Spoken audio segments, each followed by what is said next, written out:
ಈಗಾಗಲೇ ಸೋಲಿನ ಹೇಳಿಕೆಗಳನ್ನು ಕೊಡ್ತಾ ಇದ್ದಾರೆ. ತಮ್ಮ ಆಪ್ತ ಗೆಳೆಯನ ಈಗ ರಾಮ್ಲೂರ್ ಈ ಬಾರಿ ಸೋಲ್ತಾರೆ ಅನ್ನುವಂತ ಇದ್ರ ಬಗ್ಗೆ ನಾನೇನು ಕಾಮೆಂಟ್ಸ್ ಮಾಡಕ್ ಹೋಗಲ್ಲ. ಈ ಹಂತದಲ್ಲಿ ಅವರು ಸೋಲ್ತಾರೆ ಅನ್ನುವಂತ ಒಂದು ಹೇಳಿಕೆ ಕೊಡ್ತಾರೆ. ಕೆಲವು ಕಡೆ ಮುನಿಸು ಇನ್ನೂ ಮುಂದುವರೆದಿದೆಯಾ? ಇದ್ರ ಬಗ್ಗೆ ನಾನೇನು ಕಾಮೆಂಟ್ಸ್ ಮಾಡಕ್ ಇಷ್ಟಪಡಲ್ಲ.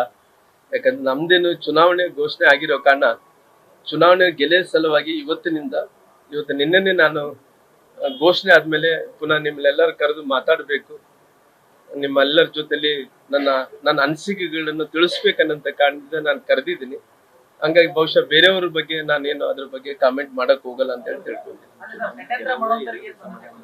ಬಹುಶಃ ಇವೆಲ್ಲ ಕೂಡ ಯಾರೇ ಮಾತಾಡಿದ್ರು ಕೂಡ ಈ ಚುನಾವಣೆ ಗೆಲ್ಲೋದ್ ಮೂಲಕ ಎಲ್ಲಾರು ಕೂಡ ಬಹುಶಃ ಉತ್ತರ ಕೊಟ್ಟಂಗ ಆಗುತ್ತೆ ಅಂತ ತಿಳ್ಕೊಂಡಿದ್ದೀನಿ.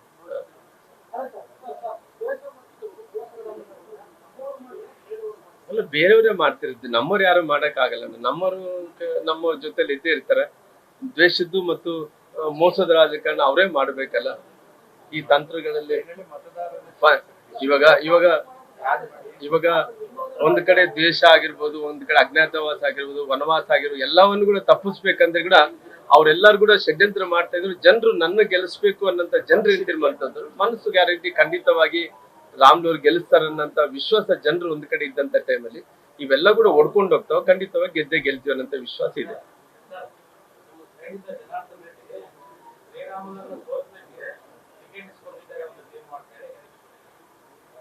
ಸರ್, ನಾನು ಹೇಳ್ತೀನಲ್ಲ ಸರ್, ಎಷ್ಟೇ ಮಂದಿ ಯಾರೇ ಸೋಲಿಸ್ಬೇಕಂದ್ರೆ ಕೂಡ ಇವತ್ತು ನನ್ನ ಕೈಲಿಲ್ಲ, ಅವ್ರ ಕೈಲಿಲ್ಲ. ಈ ಚುನಾವಣೆ ಕೇವಲ ರಾಮ್ಲು ಚುನಾವಣೆ ಅಲ್ಲ, ಇನ್ನೊಬ್ರು ಚುನಾವಣೆ ಅಲ್ಲ. ಈ ಚುನಾವಣೆ ನಡೀತಿರೋದು ದೇಶದ ಸಲುವಾಗಿ, ನರೇಂದ್ರ ಮೋದಿಜಿ ಸಲುವಾಗಿ ಚುನಾವಣೆಗಳು ನಡೀತಿದಾವ. ಇವತ್ತು ಈ ಚುನಾವಣೆ ಯಾರು ಮಾಡ್ಬೇಕು, ಒಬ್ರು ಸೋಲಿಸ್ಬೇಕಂತಿದ್ರೆ ಕೂಡ ಯಾರೊಬ್ರು ಅಂದ್ರೆ ಮತದಾನ ಹಾಕಂತ ಜನರು ಒಂದ್ ಕಡೆ ಇದಾರಲ್ಲ. ನನ್ನ ಸೋಲಿಸ್ಬೇಕಂದೇಳಿ ಕೆಲವು ನಾಯಕರು ಅಂದ್ಕೊಂತ ಇದ್ರೆ, ನನ್ ಗೆಲ್ಸ್ಬೇಕಂದೇಳಿ ಜನರು ತಿಳ್ಕೊಂತ ಇದಾರೆ. ಜನ ತಿಳ್ಕೊಂಡಂತ ಟೈಮಲ್ಲಿ ಜನಶಕ್ತಿ ಮುಂದೆ ಯಾವ ಶಕ್ತಿಗಳು ನಿಲ್ಲಲ್ಲ ಅಂತ ಹೇಳಿ ತಿಳ್ಕೊಂಡಿದ್ದೀನಿ.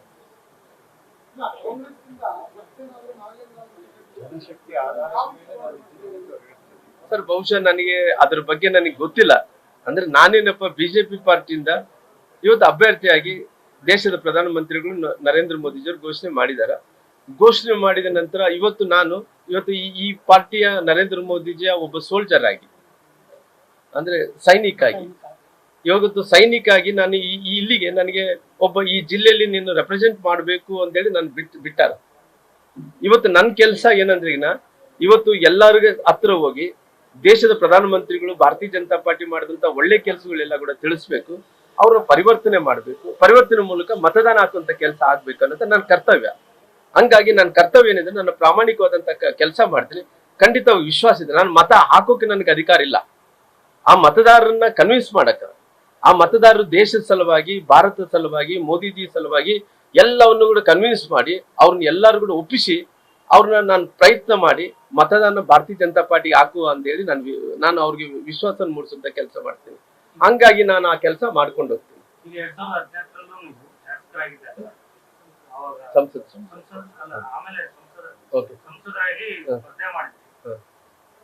ಮತ್ತೆ ಅಸೆಂಬ್ಲಿ ಎಲೆಕ್ಷನ್ ಬಂದಾಗ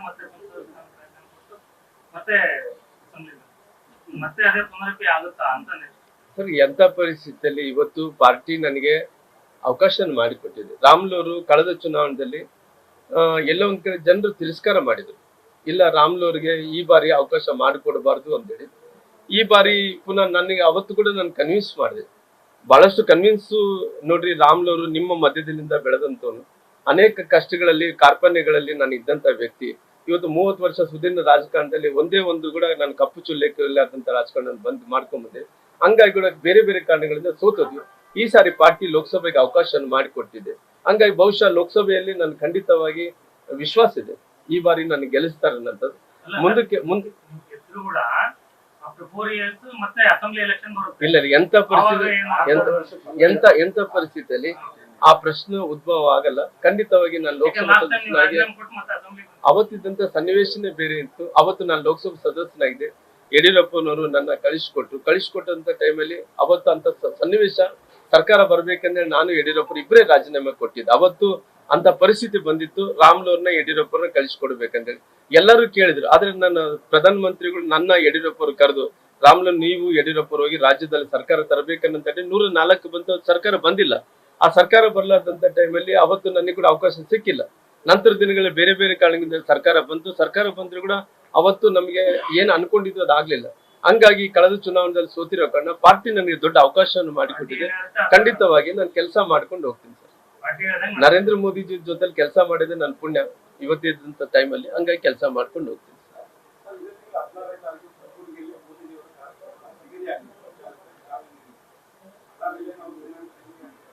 ಇಲ್ಲಿ ತನಕ ಇದು ಯಾವುದು ಮಾಹಿತಿ ಇಲ್ಲ ಸರ್. ಮಾಹಿತಿ ಇಲ್ಲ.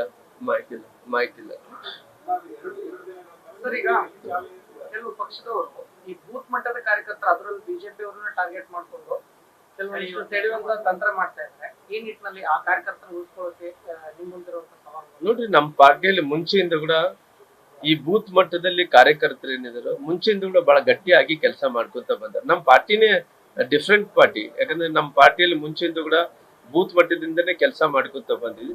ಅಂತ ಪರಿಸ್ಥಿತಿಯಲ್ಲಿ ಯಾವುದೇ ವಿಚಾರ ಬಂದಂತ ಟೈಮಲ್ಲಿ ಯಾರು ಕೂಡ ಯಾರೇ ಸೆಳೆದ್ರುಗಳು ಹೋಗ್ಲಾರ್ದಂತ ಗಟ್ಟಿಯಾದಂತ ಕಾರ್ಯಕರ್ತರು ಇರೋ ಕಾರಣ ಅಕಸ್ಮಾತ್ ಅಲ್ಲಿ ಇಲ್ಲಿ ಏನೋ ವ್ಯತ್ಯಾಸ ಆದ್ರೆ ಸರಿಪಡಿಸಂತ ಕೆಲಸ ಕೂಡ ನಾವು ಮಾಡ್ತೀವಿ. ನ್ಯೂಸ್ ಫಸ್ಟ್, ನಿರ್ಭೀತಿಯಿಂದ ನಿಮ್ಮ ಪರವಾಗಿ.